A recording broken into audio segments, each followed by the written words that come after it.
Good evening, everybody. Welcome back to the Dugout Football channel. It is the match preview of Liverpool against Nottingham Forest, and we all know what happened earlier this season. Nottingham Forest did actually win 1-0 against Liverpool, so going to Anfield will be a very, very tricky task. But Forest know that they could do a potential Premier League double. I've been joined by David Rads on YouTube. Thank you very much for coming on, my friend. How are you? I'm good. How are you? I'm very well. Thank you very much for agreeing to come on. And as well, do go over and subscribe to Rads on YouTube. Yeah, tell us a little about your channel. Yeah, do lots of Forest content and general football as well. Vlog all the matches at home anyway. I do like reviews and previews as well, similar to what you'd see on this channel. Trying to get to 5,000 subscribers, so please come over and help me out. That'll be very good. Yeah, go and check him out. Go and check Rads out on YouTube as well. Good evening, Brian. Hope you are well. And good evening, Luke, as well. The True Red. Hello, Douglas and David. Yes, absolutely. Well, there is only one place to start. It was obviously Liverpool against Nottingham Forest. But, yeah, your season. How would you sum up your season? It would be a bit of a roller coaster, would you say? Yeah, that's a very good way of describing it. I think every neutral would probably look at it as if they see that we signed so many players, which was quite a whirlwind for us. We didn't exactly want to do that. It's mainly because we lost a lot of players in the summer. We had 5 loanees.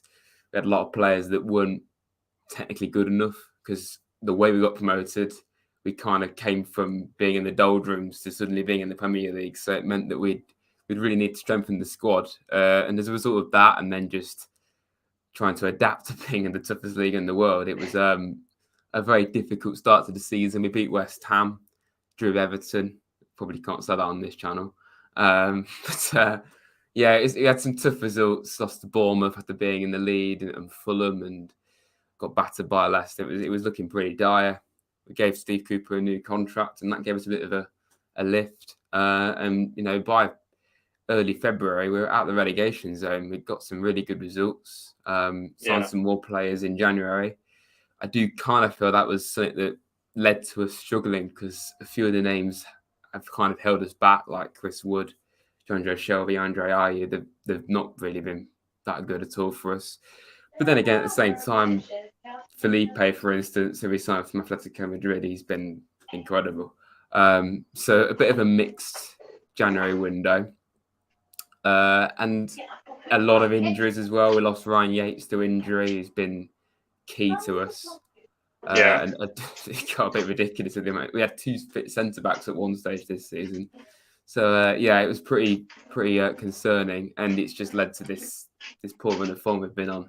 And with the run of games we've got left, it's looking quite tough for us, really. It does feel like it's. I mean, I have actually looked at your matches left, and is it safe to say your home form will definitely be whether you stay up or not? Yeah, I'd have to agree with that. Even then, though, to be fair, our recent home games have kind of tailed off. Like we lost to United, we lost to Newcastle late on. Didn't play particularly well against Everton. We played well against Wolves actually, but we just couldn't kill the game. But having said that, we're still a lot better at home than away because away, besides beating Southampton, we got a draw at Bournemouth and Everton and Brighton. We've been awful. So yeah, it's been really poor away from home, and we've got to sort it out if we want to stay in the league. We've got to pull off a couple of shocks really now. Yeah, I mean, I'm looking at your fixtures now. Obviously, after us, you've got Brighton at home. That's not an easy game at all. No. Brentford away, they kind of tailed off a little bit. They have sort of tailed off a little bit, Brentford. So maybe get something. The big game for me is the 8th of May, Southampton. That's the big one.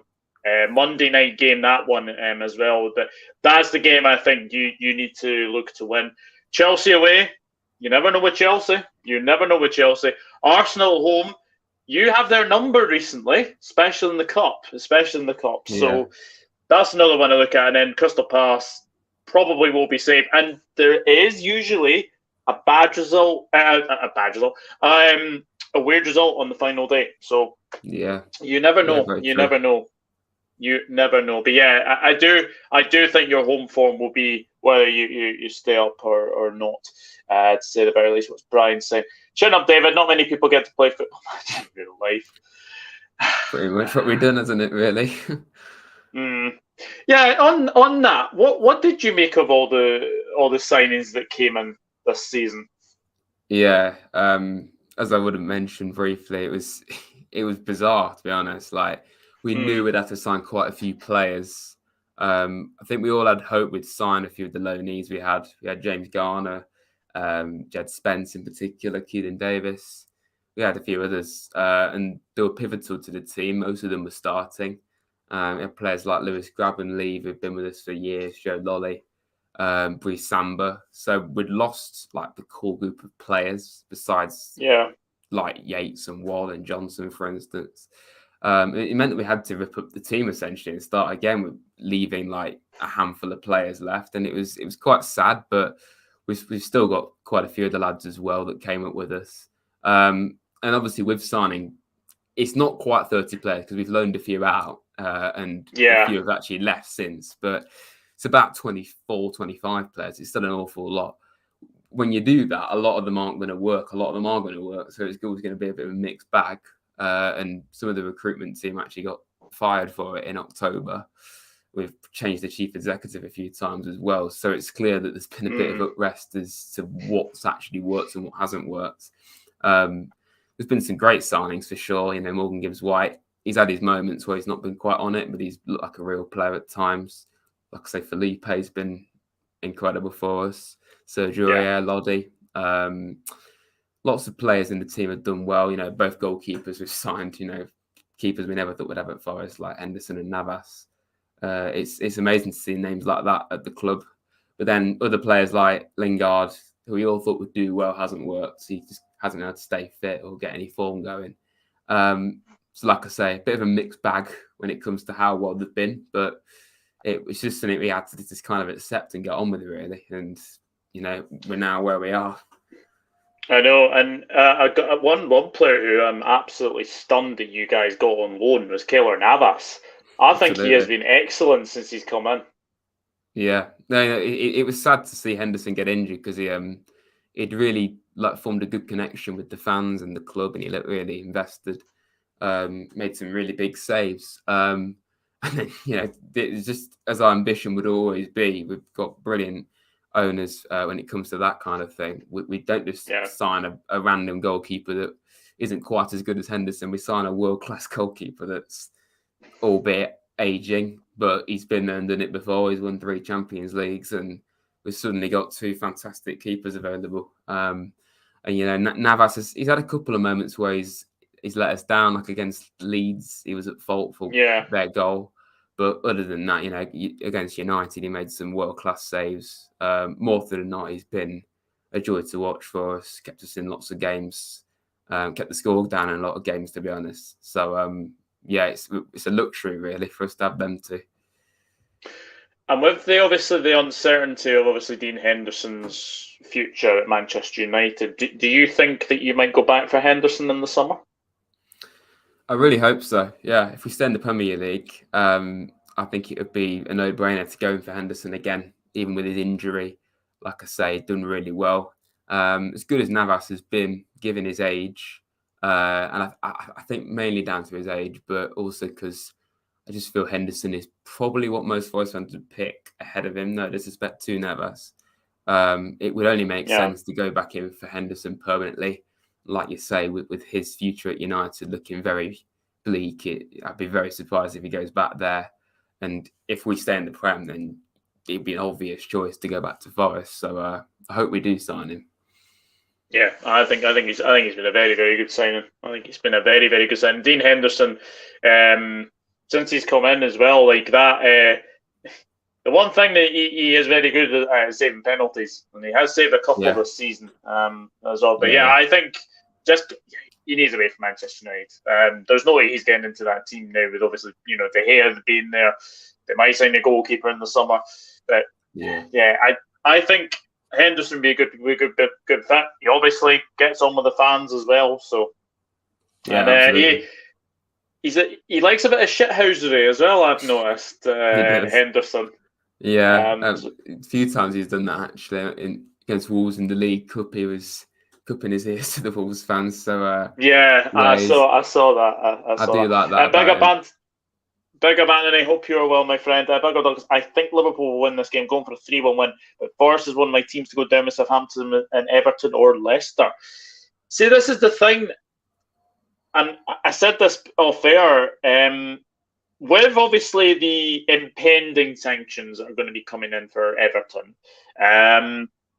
that could be potentially something that could happen before the end of the season. Now, what sort of punishment do you think the Premier League will give Everton? Do you think it could potentially be a points deduction? Because if it is a points deduction, then it would get you much, much closer to Everton.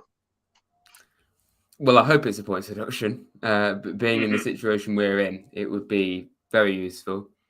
Looking at Southampton, where they are, and Leicester is really struggling, and Leeds are now being dragged into it. If Everton are then dot points and we can get a couple of results, then it would really go in our favour, and obviously other teams' favours as well. I do have my doubts that they'll get it, because you've seen in the past when there's threats of points deductions, they really drag it out or they get away with it. We've seen it many times before, even in like lower leagues, like with Derby, for instance. It took ages for Derby to be finished. And other clubs that have been struggling, it appears like they really dragged the feet, the authorities in football. And that's why I kind of fear that they won't punish Everton just yet. But I think they quite clearly need it, because they've obviously done wrong. And from my point of view, I hope it happens. Yeah. It'll be interesting to see if it does happen.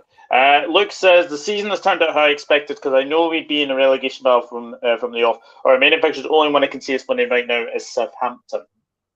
Yeah. You never know. You never know at all. I have a feeling Forest might just stay up. Having a world-class keeper in Navas is key. That is very, very true.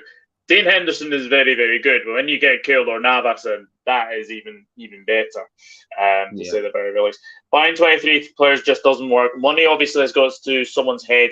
Never had this money to spend in 2 seasons at Swansea or last season in the Championship. Yeah, Steve Cooper. It's been an interesting season, because there was a lot of talk that he was going to be potentially going after the Leicester 4-0. But then Marinakis came out and said, Steve Cooper signing a new contract. Do you think you'd be able to keep Cooper until the end of the season? I think the general consensus of Forest fans is they all would really want him to stay. And I hope he does. Whether he does is another question. Whether Marinakis is going to be brutal or not is another question. But then again, like we say, he's been back twice now. He looked like he was going to get fired against Leicester, which would have been really, really disappointing and harsh. And then he did the opposite thing and gave him a new contract, quite a long contract as well, 3-year deal. So that gave us a bit of a boost. And then on top of just gelling, I don't really like using that word, but making us into a team and learning the league and that, we saw an upturn in form. And like I say, with injuries, and then Cooper isn't entirely not to be put on the blame, or not be blamed, because he has made mistakes. He can be quite stubborn at times with his tactics and defensively minded. And there is some things he does that you do have to question. His substitutions are sometimes a bit strange, but ultimately he's learning an incredibly tough job on the job. At first having to learn all the new players and learn the Premier League. I don't think it's all on him. I feel he's definitely a manager that in time, having managed in the Premier League multiple times, he'll get there eventually. It's obviously a very tough task for anyone to try and compete with. And I do feel even if we had a really world-class manager, we wouldn't be doing much better, because it's just a really tough situation for us to be in. So it would be bizarre and stupid to sack Cooper at this stage of the season, especially. So I'd definitely keep hold of him. Yeah, I mean, what have your bright points been this season? I mean, I would one of the things when I've seen Forest play is Brennan Johnson. I think he has been excellent this season.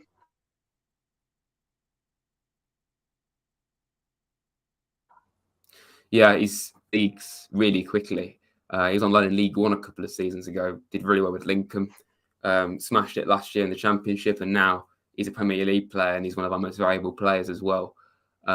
He did struggle at the start of the season a little bit to get to really hit ground running. He scored some goals. I mean, he scored a goal against Bournemouth and Everton as well, but situations like missing a penalty against Wolves, I remember we lost that game 1-0. It would have been a crucial point away from home. And he just kind of struggled in games at first. But I think a lot of Forest fans are saying that because of the World Cup, he kind of didn't want to get injured. He had it on his mind or something. And he wasn't performing. But after the World Cup, he was brilliant in January and February. He's kind of struggled of late, but the whole team has. So I don't really think we can put the blame on him there. But absolutely, he's an incredibly exciting player. We'll do well to keep hold of him in the long haul because, especially if we stay in the Premier League or even go down, to be honest, he's going to be a name that bigger clubs than us are going to try and sniff over, and rightly so, because, he's a brilliant player. Yeah, he's great. I really like him. I think he's top notch.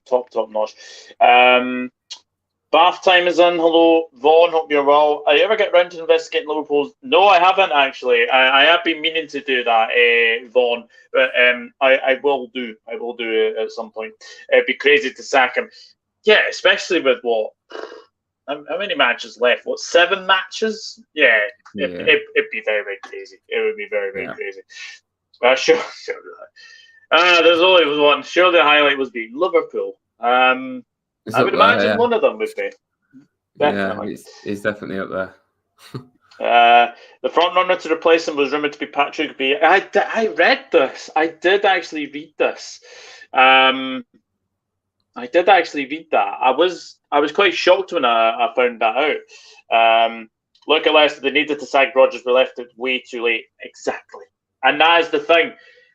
Obviously, I've just seen a Leicester fan just come into the chat. Nicely timed. Yes, Leicester kept Rodgers way, way too late. Way too late. So, yeah, look, I think if the man to keep you up is Cooper, I think the man to keep you up would be Cooper. I don't think making a change at this stage in the season would be any good on the players or any good on the fans. Stick with him now. Yeah, exactly. Yeah. One job again, Douglas. Yes, you won 1-0, right? You won 1-0. I am going to be talking about that game. Was the Forest that got in some sensation from a South American league in January? Scarpa, I think his name is. Gustavo Scarpa, yeah. How's he been? It's an interesting one because we were very, very excited by him. We actually agreed to sign him in like July last year, and he came in obviously January. He was Brazilian Player of the Year as well for Palmeiras, and we're all really excited by that. He looked very good, but he hasn't really played that much. When he has played, he's not done a great deal. He's had definite potential there, but he's currently injured now, which isn't helping. And he had a situation where he had to go back to Brazil. He had some personal issue. So he's had quite a lot go against him. He's definitely a player we should look forward to seeing more of. I mean, we actually signed another player from Palmeiras. We signed Danilo, who's been playing a lot more. A really young, quick, defensive midfielder. And he can play further forward. Like recently, he's been playing as an attacking midfielder.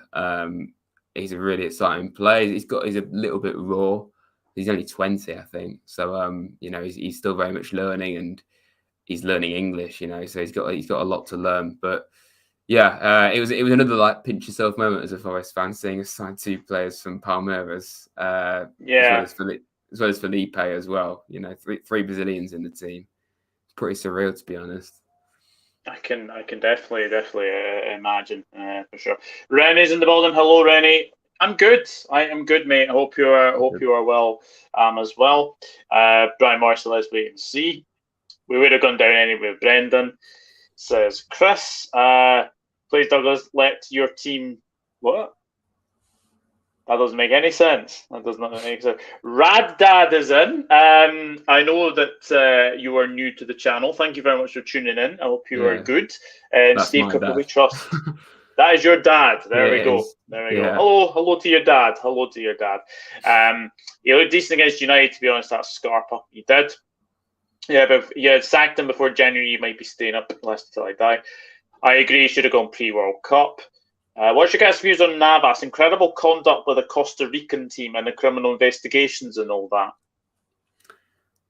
that. I'm not aware of the criminal investigations, if I'm honest.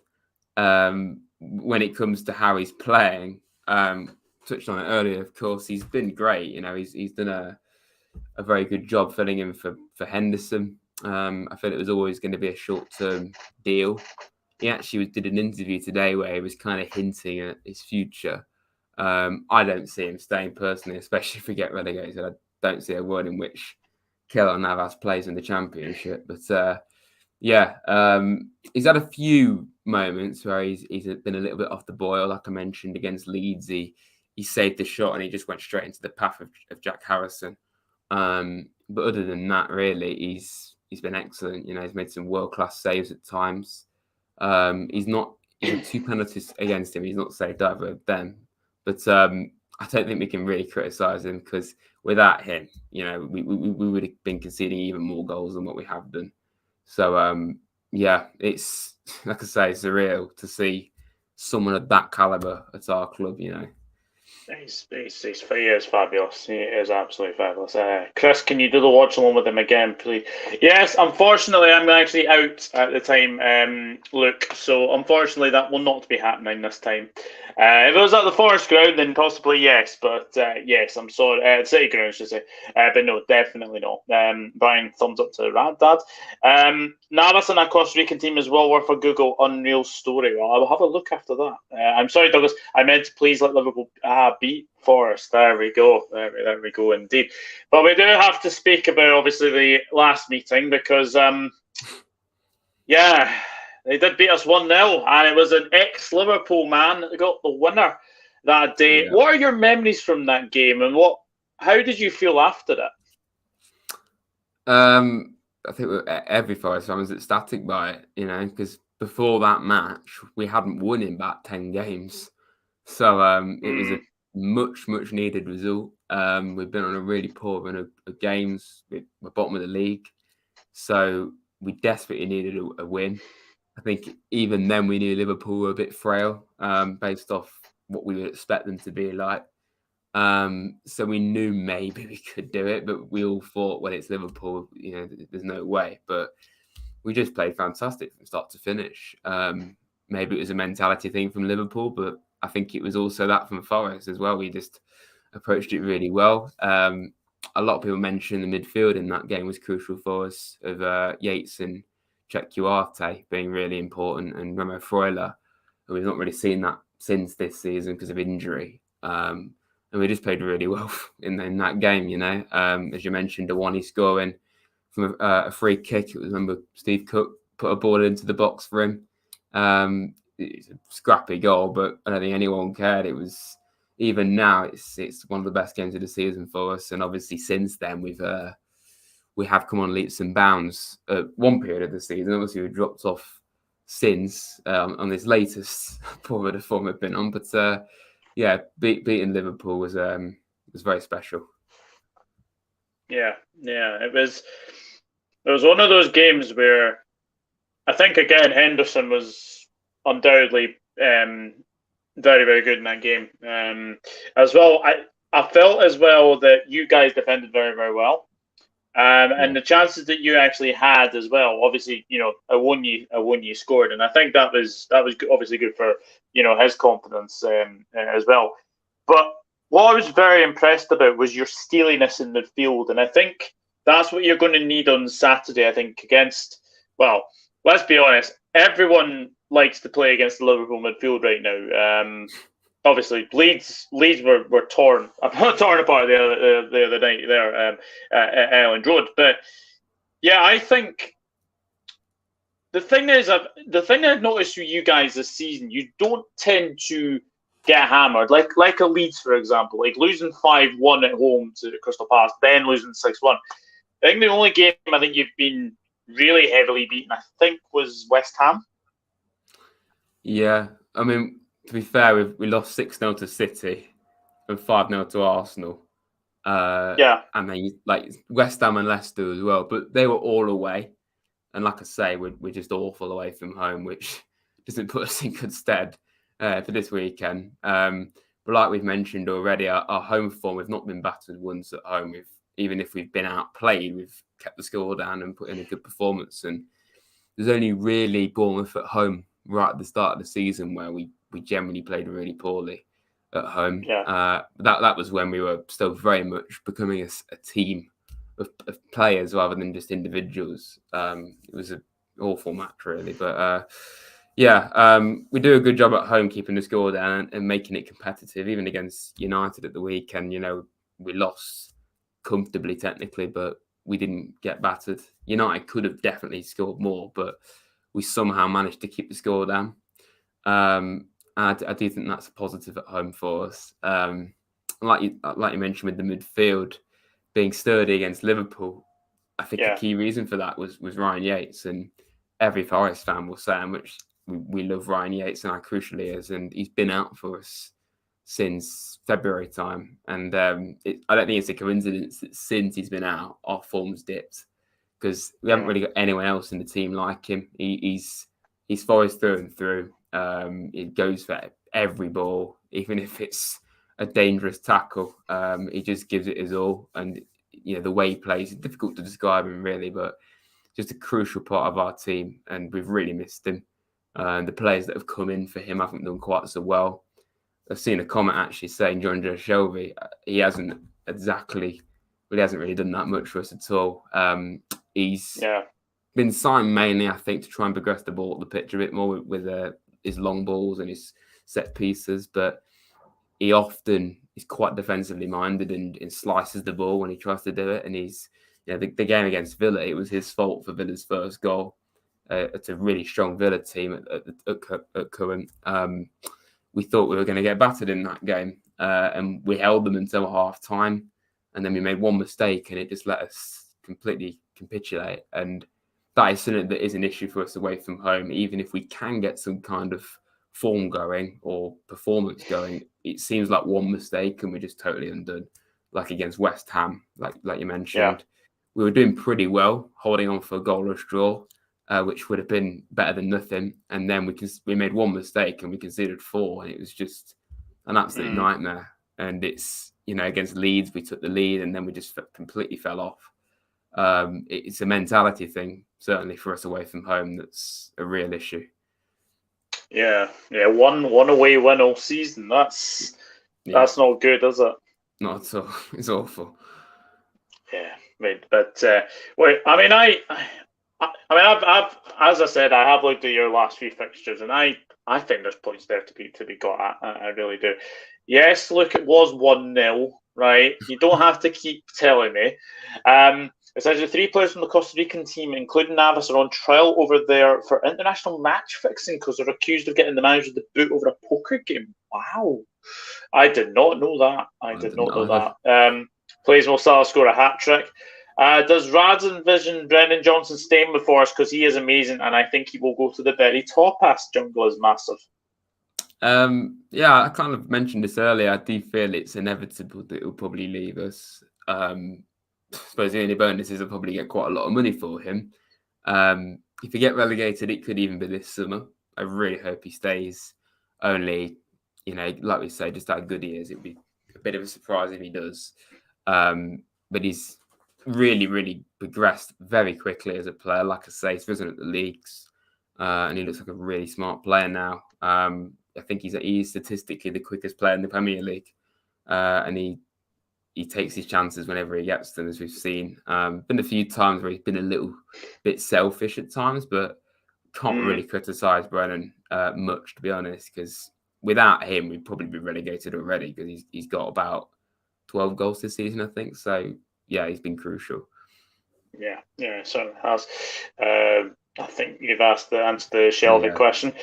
Klopp should have learned his lesson. Just don't think you can turn up one. That's the problem we've had all the season. Look, we seem to go to places we think we can just turn up and win, and I don't like that mentality. And I think the same has to be said for the weekend. We can't just expect to turn up and win, even though it's at Anfield. The last team that we actually lost to at the bottom of the league was actually Leeds. So, yeah. When Johnson cleaned out Richarlison after doing keepy uppies, he won my heart. I think he won every Liverpool fan's heart that day. I think he did. Richarlison. Undoubtedly one of the flops of the season. Undoubtedly. The fact he spent 60 million quid and he hasn't scored is quite something. Shelby's in my bad books. What the hell was that pass versus Aston Villa? If we hadn't handed you a historic scoreline, Douglas, how much closer to the boot would Klopp be? I think you can give him one bad season. I think you could give Klopp one bad season, and then if it continues on into next season, then I think there might have to be a decision made. But I think we're allowed one bad season. So he's a very good manager. Don't get me wrong. He has made mistakes. He has been very, very stubborn in his tactics. But I think Klopp will hopefully go away, think of what he's done this season.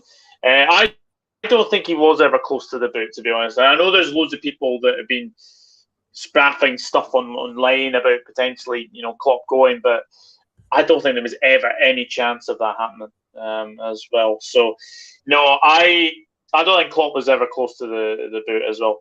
If we go down, I can't see Brennan Johnson staying, says Luke.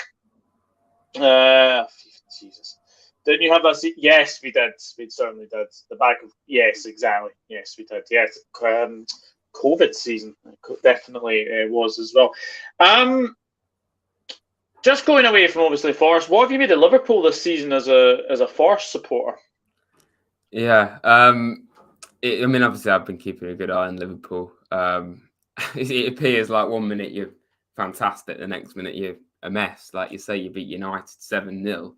Who just won the League Cup, and then you go and lose to Bournemouth. And Bournemouth have been on good form recently, but you wouldn't really expect that.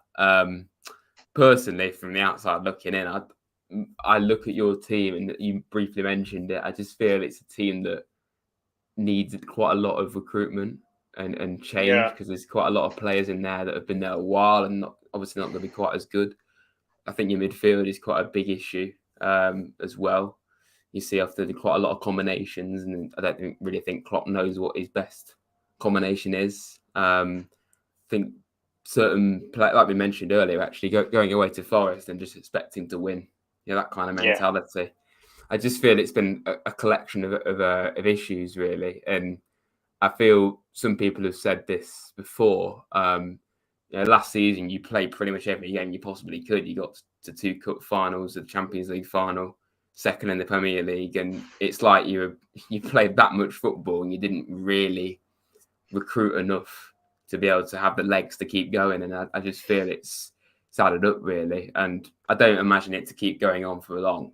I do feel you need quite a big summer, but Liverpool being Liverpool, you've still quite clearly got the ability. We saw the other day against Leeds, you tore them apart. You've got some great players, and actually one more thing I think with the injuries as well, I feel Jota and Diaz being out have been really big losses for you, to be honest. Absolutely. So, I think you've hit the nail on the head with Diaz. He's been a big miss. Good to see. I'm so happy Jota scored the other night as well. I don't. If he hadn't scored that night, I would have felt a little bit more, a little bit more sorry for him. But no, 2 goals. Great to see him back on the score sheet. And that Leeds game was quite weird because we started really, really slow. They started very, very quick. It was just that first goal. And look, I've said it on here, and a lot of people have said it on here. It was a handball. It was a handball. Yeah. Like Yeah, that first goal, I have no idea why it wasn't given. And yes, I know you have to say as well that it was handball, but would that have changed the result? I'm not so sure because I think the way we played, especially Jota, Salah, as well. I thought we were very, very good that day. So I don't think it would have changed the result. But I do have to say as well, though, Leeds conceding like that usually means that you're going to be going down. I actually think the way it's going right now, I think Leeds could be the team that, if they keep going like they have been. Let's have a look at their goal difference, because their goal difference will have taken an absolute battering. Look, they're -20. You guys are -32. If Leeds were to lose heavily in another couple of games, I know they're 2 points above you at the moment, but they were to, I think it could be goal difference that comes down to this. I really, really do. I do think that goal difference could be the reason for teams going down. And I have to say, I have a feeling Leeds could be that team because of the way that they've been conceding. I mean, the way that they allowed us to score 6 goals the other night was really car crash defending. I've got to be honest, but it's very, very interesting what you say about, you know, the way that we go into games thinking that we can go on and win. That has been a case for I think every away game this season. Like you look at Bournemouth, Brentford. I mean, actually, I had this on here the other night, and this is where herein lies the problem. Because against the non-top 6, these are our results away from home. Obviously, before that game against Leeds on Monday evening, that we obviously, you know, we did win 6-1, but you know, there we go. You know, we lost to you guys, drew to Everton, we've lost to Bournemouth, lost to Wolves, you know, lost to Brentford, lost to Brighton. And then, you know, you look at the other draws like Fulham, Chelsea, Palace. You know, we do have a tendency to go into big away games like that and basically expect to, you know, turn up and win. So Saturday, we have to be at it. We have to be right at it as well. And the one thing you guys just need to do is basically, you know, silence the crowd. If you get an early goal, we have a tendency to concede the first goal as well. That's another thing we seem to do as well. So that is something you will go into on Saturday. And obviously, if you get a goal, bonus, absolute bonus as well. But it's going to be a very, very tricky game, let me just say that. Let's say hello. There are a few of you that came back in here. Oops, Daisy. What does he say? He's had a huge let-off that Stevie G is committed. Oh, Stevie G is definitely not a manager for Liverpool anytime soon. We lost most of our defence and midfield, so Klopp did as well as possible. That wasn't a bad season. No, it wasn't. It wasn't a bad season. When I look at Liverpool, I see a team that's been set up as well incredibly poorly. Always a 3 against 4 midfield and the fullbacks too wide. Has that changed? United are similar at times. I think it has been a bit similar, Vaughan. I do think it has been a bit similar. I do think we have sort of got better, and we are starting now moving into sort of a back 3 now. I think we're now sort of playing with sort of inverted wing backs, which is quite interesting as well. I still worry about our midfield as well. I don't know if anyone knows this, but if Fabinho gets booked, which is more than likely to happen because he has got 9 bookings, he will get a 2-match ban because he will have had 10 yellow cards. So he will get a 2-match ban if that was to happen. Are any of Forest's players in a risk of suspension? I don't think so. No, to be honest, no. We're quite a clean team in that department. Which actually good. I think can actually be a bad thing for us. Like we don't get into teams' faces enough. I'm not saying we should go out and get red cards or even yellow cards, but we're not ruthless enough at times in the way we approach games. We just let teams, we just sit off teams and just let them play around us. And that is a lot of the reason why away from home in particular, we just get rolled over so much. We just give them too much respect and just let them beat us with ease. And I think that's something that at the very least we want to see change.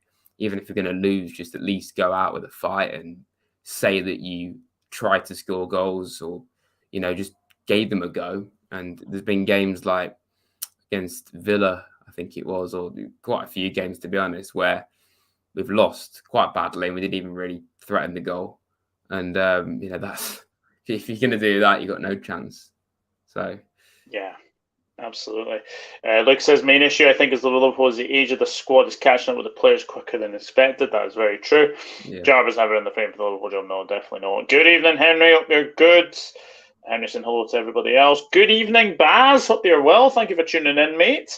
As the first fan of Liverpool players like Gakpo, Mo Salah, and VVD. Well, a Leicester supporter asking a Forest supporter if they're a fan of Mo Salah, Gakpo, and VVD. I mean, I don't want them to perform at the weekend. I know that. I mean, Gakpo, he had a bit of a tough start, but I think he's quite clearly a good player. I don't think anyone can doubt Salah. I think most of the side for Liverpool this season have dropped off a bit, but Salah's still a world-class player. And same goes to Van Dijk, but I do think Van Dijk is someone that, when it comes to mentality, I think we've got to question him quite a lot, because there's been a few times this season where he's just been so laboured, like against Bournemouth. Yeah, that goal you conceded, he just stopped playing essentially and just let Bournemouth play around him. So there's no doubt he's an incredible defender, but I just think situations like that, one of the reasons why Liverpool are where they are. Yeah, so, definitely. Yeah. Definitely agree with that. Henry's got a live about football agents. That'll be very interesting. What happens to all the new signings that Forest go down, Rad? So much money out the window, surely. Yeah, this is something that I think every Forest fan's questioning at the moment. The big overhaul of players we had to bring in the summer. Relegation, you'd probably expect to have another quite hectic window, and it's something that I don't really want to see. Even if we stay up, I'd imagine we'd probably not going nowhere near as mad as what we did last season or this season. But, we'd probably still sign a fair few players, knowing Marinakis is always ambitious to continue to improve. Sometimes the scattergun approach doesn't always work. In regards to the question, I'm not too sure who would see stay, to be honest. Like, I think players like Navas and Henderson and Lodi, Felipe, Niakate, players like that would probably leave. Johnson, I think we'd probably lose quite a few key players. I think there'll be some players that will stay that you wouldn't necessarily imagine to stay. Like, I don't necessarily think Gibbs White would leave, because we paid a lot of money for him. He's on a long-term deal. We've seen a few frailties in his game to suggest that maybe he's not fully ready for the Premier League. Certainly, he's proven that he can play in it, but been times where he has, even of late, to be honest, he's been a bit missing in games at times. But I don't imagine any of the lads that got promoted with us, besides Johnson leaving, I think that will probably just come back down with us and be more than competent in the Championship. But it's going to be interesting to see what happens. I have a horrible feeling we're going to have to see it in a negative light, seeing who stays and goes. But that's just what happens, isn't it, when you get relegated, unfortunately. You're not relegated yet. Do not worry about that. If we score early, Forest are in big trouble, but if they stay in it for 45 minutes, we might get twitchy. Yeah, that's what happened at the City ground, so could easily happen. Leeds just lost their heads when he was just scoring for fun and completely gave up. Yeah, they were very, very poor. They were very, very poor. Benny and Henry having a good chat to each other. Brian says, I'll try and pop to the stream. No, we're fine with bookings because we don't play dirty. Yeah. And the fact you have so many players, hard to accumulate lots of cards if you're in and out. That is very, very true. Gibbs White, good player on his day. It certainly is. I did see this, Rennie. That would be a weird sign. Yeah, Jesse Lingard. That is a signing that has definitely not worked. Yeah, it was probably the most surreal signing in the summer, to be honest. Signing him, England international, been at Man United for so long. I think it was one that I wasn't really sure how to feel about. Like, I wasn't sure if it was, we needed to sign a player like Lingard, but then we all looked at it and thought, well, if he can replicate the form he had at West Ham, he's experienced. It could be a stroke of genius, or it could also not work at all. And I think I said it at the time, actually, this could be incredible, or it could just not work. And he has had a few moments where he's been good. Scored against, basically in the League Cup is the only time he's performed, because he scored against Spurs in the League Cup, scored against Blackburn in the League Cup, a really good free kick. But in the league, he's really struggled. And, you know, at first he was very much struggling for fitness and form, probably being out of football essentially for a year didn't help him. And then it's a shame because he just started to get some form going just before the World Cup and then just after it. And then he got injured and he's not really had a consistent win a game since. He started out of nowhere against Spurs the other month and he did absolutely nothing. He got took off at half time. He came on at the weekend for like 5 minutes for the first time in a few games, and you know the game was gone by then. But yeah, it's a bit of a shame. The only good thing about Lingard is he's been pretty good for team morale. Like, you know, he's pretty good for that. But in terms of his on the pitch, you know, it's not a player that I look at and think, oh, I just wish he weren't at the club. But he's not Wirtz, unfortunately. Yeah. No, it hasn't. It goes against us because it means we haven't come more attacking teams. Just sitting back, absorbing the pressure, showing far too much respect and hitting on the counter. You're good at that, though. You are very, very good at that. You might be a 90 list of City players. This is a good question from Brian. Of the players that you've signed, which has been the most disappointing? Well, as I mentioned, Lingard's probably up there. I mean, there's been a few, to be honest. Like Remo Freuler, possibly, because we signed him from Atalanta, Swiss international, captained Atalanta in the Champions League and top of Serie A, for instance. Didn't really know what to expect from him. I'd never really seen him play in depth before. Funnily enough, I'd actually seen him play live without even knowing. Because I went to I saw England play Switzerland a few years ago. Little did I know it'd end up signing for us. It was quite strange that, but he's been good at times for a but a lot of people call him a ghost because he just goes missing in games and he doesn't really do a great deal. So possibly him, but there's been worse. Like in terms of just flat out haven't performed. Chris Wood made no sense at all. You know, we signed him on loan, and the most bizarre thing about it is apparently there was a clause in his contract that after he played 3 matches, it would become a permanent deal. And he'd done absolutely nothing in those 3 games. And it wasn't just like 4 million. It was apparently 15 million. And I just my goodness. I don't understand at all. And I don't think it's a shock that last week we fired our sporting director, who was probably one of the reasons why we signed Wood and Shelby and Andre Ayew, who have all been flops so far. But yeah, there's been a few awful signings. There's been some great ones, but like I've already said, if you're going to sign like 20 odd players, you're going to have a mixed bag. It's impossible for them to all work. There's going to be some that are going to flop badly. There's going to be some that are going to be integral. So yeah, I'd probably say one of those lads that I mentioned, really. No problem. No problem at all. Rennie, you can take him with pleasure. You're welcome to him, though he's got a nice car.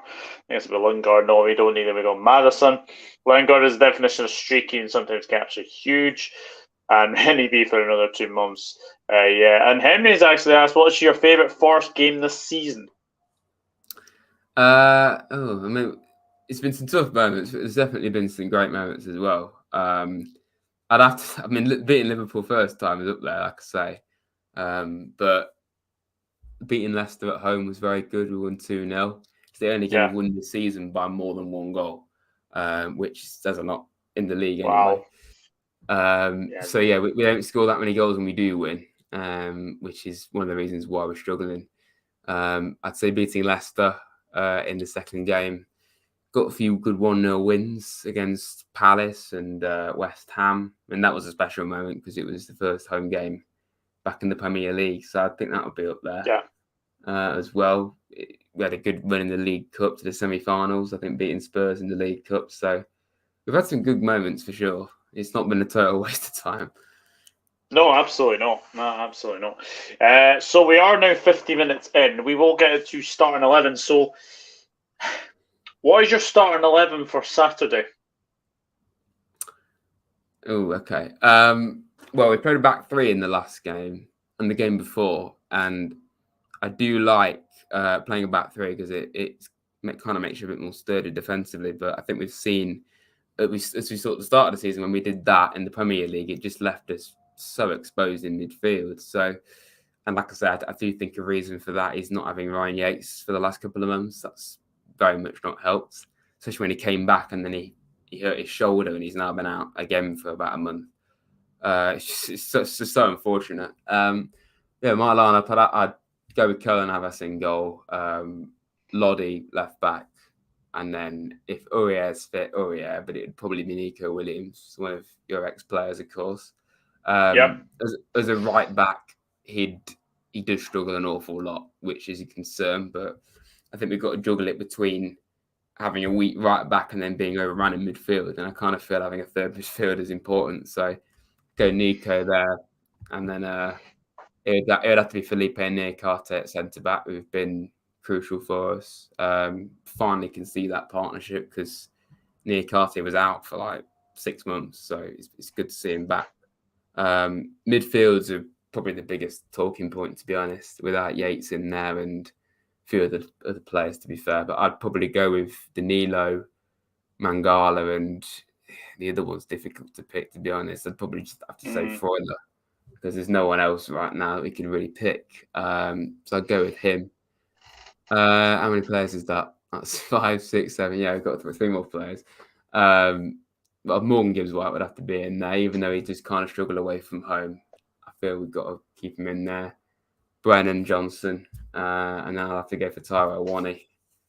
He's just coming back from an injury. Has looked at him and he missed the sitter against Man United, but he's seen just before he got injured that he was looking really important to us, and a player we'd missed a lot. So I'd probably go with that. Quite a familiar looking team, but I do feel 3 in midfield is quite important because when we've not done that, it just kind of leaves us really exposed.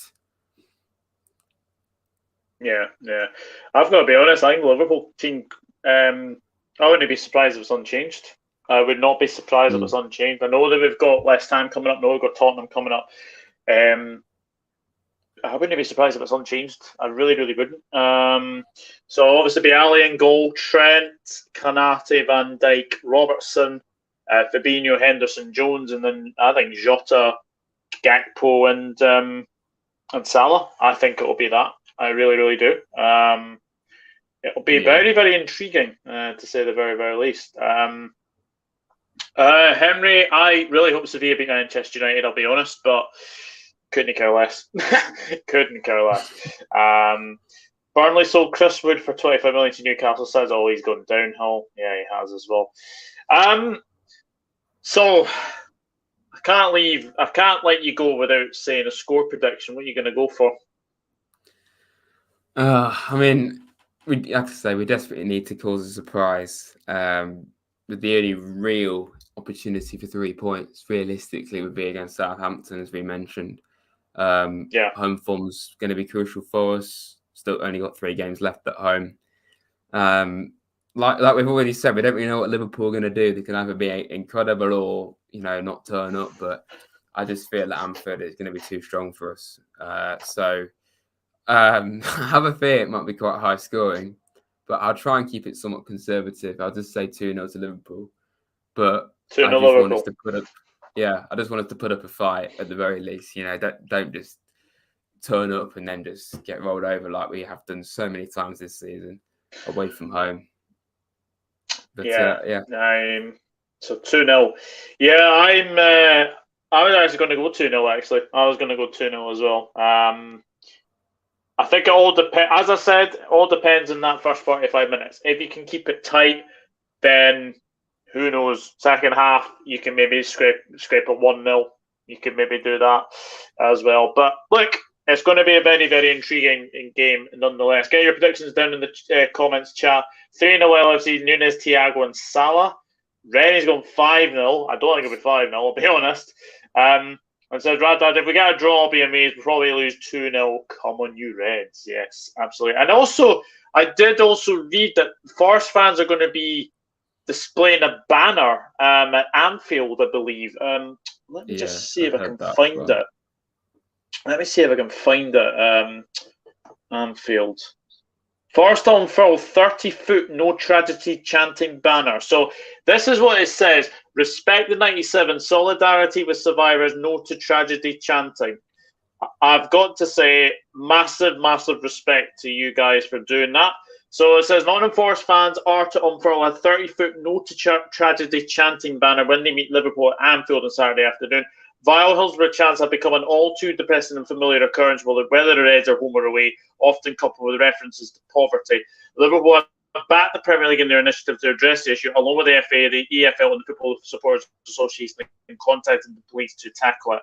Arsenal were recently praised by Jurgen Klopp for their most respectful minute silence as the two clubs paused to honour the 97 prior to the 34th anniversary.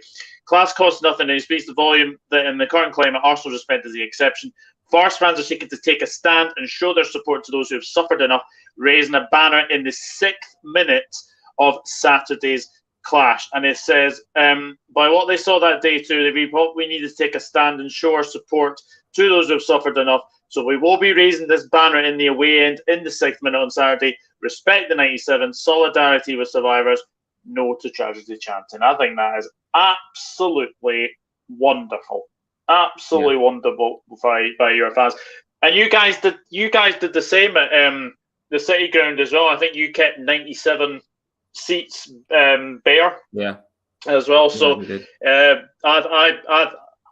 commend you guys for that. And I really, really, really would like you guys to stay up, because I find that, look, I think as well, having Forest back in the Premier League, look, I was born in sort of 1992. So I was sort of growing up when you sort of came up in those couple of first seasons. So it was very, very nice to see you guys back this season. So I really, really do hope that you guys do stay in the league.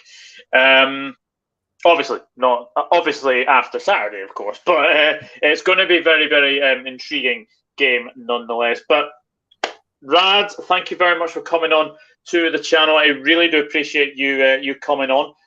Tell the people where they can find you on all the socials. Yeah, my Twitter's just here, everyone, and my channel is Rads. So do plenty of Forest stuff. I'll be having my own preview actually out on my channel tomorrow, and a reaction and that. So yeah, plenty of Forest stuff. I'm sure there'll be something that can take your fancy over on my channel. I'm trying to get to 5k subscribers, so please come over and help me out. And of course, make sure you subscribe to Douglas's channel as well. I appreciate it. How many are you away from 5k? About 300 away. 300. Yeah, go and check his channel. It is in the description. It is also in the title of this video as well. So please do go over it and check. Can't get my words out. Check David out as on YouTube as well. Oops, I've missed a couple of comments. Luke says Liverpool 3, Forest 0. I asked now, would a lifetime ban? And he agrees. What's your thoughts about? Yeah, exactly. I would definitely do that. All the best on Saturday, says Rennie. Yeah, we kept 97 seats empty in there. Yeah, that's right. And Dad says cheers, Douglas. Thank you very, very much. But yes, guys, let us know your starting 11s. Let us know your score predictions as well for this game. It's Liverpool against Forest. And we all know whenever Liverpool turn up in a game, you just don't know what Liverpool can turn up. So Forest keep it tight. You could easily scrape a 1-0 win. So will Liverpool continue on where they left off against Leeds, or will Forest get an unlikely victory? We shall see. Anyway, good night, and you will never walk alone. Thank you.